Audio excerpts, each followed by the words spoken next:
ഇന്ന് ഞാനിവിടെ വന്നിരിക്കുന്നത് നമ്മുടെ ലാലേട്ടൻ സാക്ഷാൽ മോഹൻലാലിൻ്റെ മറ്റൊരു ചലച്ചിത്രം, അതായത് ആക്ഷൻ ത്രില്ലർ ചലച്ചിത്രം ആയ പുലിമുരുകൻ്റെ റിവ്യൂ ആയിട്ടാണ് ഞാനിവിടെ എത്തിയിരിക്കുന്നത്. ഇതിൻ്റെ സംവിധാനം ചെയ്തിരിക്കുന്നത് വൈശാഖാണ്. ഇതിൻ്റെ തിരക്കഥ, സംഭാഷണം, കഥ രചിച്ചിരിക്കുന്നത് ഉദയകൃഷ്ണ. 2016 ഈ ചിത്രം റിലീസ് ചെയ്തത്. 2015 ഡിസംബർ 25 റിലീസ് ചെയ്യാൻ ഇരുന്നതാണ്. പക്ഷേ അന്ന് ചില സാങ്കേതിക കാരണങ്ങളാൽ നടന്നില്ല. ഇതിൽ മെയിൻ കഥാപാത്രം നമ്മുടെ ലാലേട്ടൻ തന്നെ, മോഹൻലാൽ. പുലിമുരുകൻ എന്ന കഥാപാത്രത്തെയാണ് അദ്ദേഹം ഇതിൽ അവതരിപ്പിച്ചിരിക്കുന്നത്. അതുകൂടാതെ കമാലിനി മുഖർജിയാണ് മോഹൻലാലിൻ്റെ ഭാര്യ, മുരുകൻ്റെ ഭാര്യയായിട്ട് വേഷം ചെയ്തിരിക്കുന്നത്. അതായത് മൈന എന്ന കഥാപാത്രത്തെ അവതരിപ്പിച്ചിരിക്കുന്നു. വളരെ മനോഹരമായ ഒരു രംഗമാണ് ഈ മൈന അല്ലെങ്കിൽ കമാലിനി മുഖർജി ചെയ്തിരിക്കുന്നത്. അതുപോലെ ബാല. ഇതിൻ്റെ സംഗീതം ചെയ്തിരിക്കുന്നത് ഗോപി സുന്ദറാണ്. അതുപോലെ മറ്റൊരു അഭിനേതാവാണ് ജഗപതി ബാബു. ഡാഡി ഗിരിജ എന്ന പ്രധാനപ്പെട്ട ഒരു കഥാപാത്രം, അല്ലെങ്കിൽ വില്ലൻ കഥാപാത്രത്തെയാണ് ജഗപതി ബാബു ഇതിൽ അഭിനയിച്ച് ഫലിപ്പിച്ചിരിക്കുന്നത്. അതുപോലെ തന്നെ മുരുകൻ്റെ അമ്മാവനായിട്ട് വേഷം ചെയ്തിരിക്കുന്നത് ലാൽ. ബലരാമൻ എന്ന കഥാപാത്രത്തെയാണ് അദ്ദേഹം വളരെ അർത്ഥവത്താക്കി അല്ലെങ്കിൽ മനോഹരമാക്കി ജീവത്തായിട്ട് മാറ്റിയിരിക്കുന്നു അദ്ദേഹം. അതുപോലെ തന്നെ വിനു മോഹൻ, മണിക്കുട്ടൻ എന്ന കഥാപാത്രത്തെ അദ്ദേഹം വളരെ മികവുറ്റതാക്കി മാറ്റിയിട്ടുണ്ട്.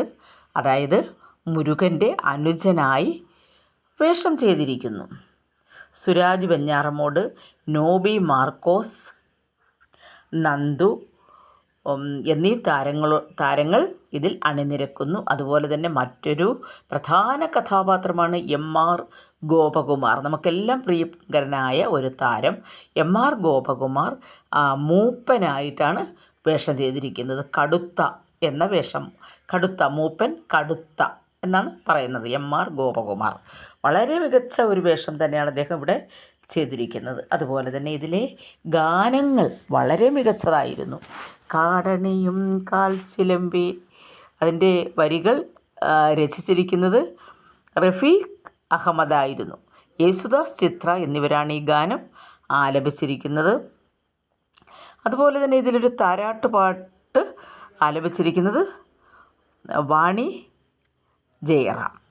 അതുപോലെ മുരുക എന്ന പാട്ട്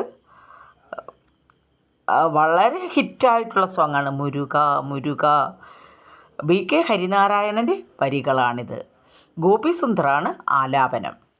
ഇതിലെ സംഗീത സംവിധാനം എല്ലാം നിർവഹിച്ചിരിക്കുന്നത് ഗോപി സുന്ദർ തന്നെയാണ്. എന്തുകൊണ്ടും വളരെ മികവുറ്റ മനോഹരമായ വാല്യുബിളായിട്ടുള്ള ഒരു ചലച്ചിത്രം തന്നെയായിരുന്നു 2016 റിലീസായ പുലിമുരുകൻ എന്ന മലയാള ചലച്ചിത്രം. അപ്പോൾ ഇതിൻ്റെ കഥ എന്ന് പറയുന്നത് ഒരു കാടും എല്ലാം ചേർന്ന ഒരു പ്രദേശമാണ് ഇവിടെ അവതരിപ്പിച്ചിരിക്കുന്നത്. അവിടെ ഒരു പുലി ഇറങ്ങുന്നു. ഈ മൂപ്പൻ്റെ കൊച്ചുമകളെ പുലി പിടിച്ചു. അപ്പോൾ അതാണ് അവിടെ ഉള്ളത്. അപ്പോൾ പുലിയെ പിടിക്കുവാൻ വൈദഗ്ധ്യം നേടിയ ആളാണ് ഇതിലെ മുരുകൻ. അതുകൊണ്ടാണ് വേഷമൊക്കെ കണ്ടല്ലോ, പുലിമുരുകൻ എന്നറിയപ്പെടുന്നത്. അതിനുള്ള ആയുധങ്ങളെല്ലാം അദ്ദേഹത്തിൻ്റെ കയ്യിൽ ഉണ്ട്.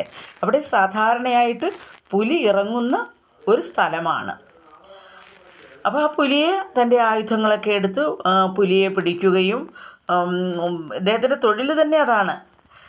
അപ്പോൾ പുലിയെ പിടിക്കുകയും ജനങ്ങളെ ഒരു വൻ ആപത്തിൽ നിന്നൊക്കെ രക്ഷിക്കുകയും ഒക്കെ ചെയ്യും. ഇന്നും നമ്മുടെ സ്ഥലങ്ങളിൽ പല സ്ഥലത്തും പുലിയൊക്കെ ഇറങ്ങുന്നുണ്ട് എന്നറിയാമല്ലോ. നമ്മുടെ കറണ്ടിൽ പുലി ഇറങ്ങുന്നുണ്ട്, ആളുകൾക്കൊക്കെ അപകടകരമാണ് എന്ന് നമുക്കറിയാം. അതും കൂടി ഇപ്പോൾ നമുക്കിതിൻ്റെ കൂടെ ചേർത്ത് വായിക്കാം. അപ്പോൾ അന്ന് കാടിനോട് ചേർന്ന പ്രദേശത്താണ് ഇവർ താമസിക്കുന്നത്.